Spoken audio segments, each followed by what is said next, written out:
Today, I'm reviewing Zo Computer, an AI-powered personal cloud server that provides an intelligent workspace with 100 gigabytes of free storage and access to AI models like GPT-5 and Grok 4.1 for transcription, coding, and research tasks in 2025.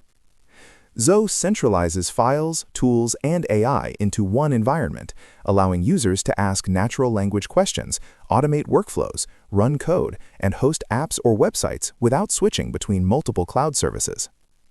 Online communities praise the concept for making a personal AI server accessible and versatile, though some users question support for Linux and Windows desktop apps beyond the browser interface.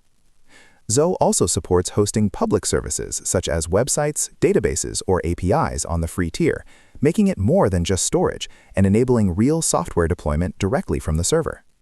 However, due to deep integration with personal data and apps, security and trust should be carefully considered, and independent reviews remain limited, so experiences may vary as the platform evolves.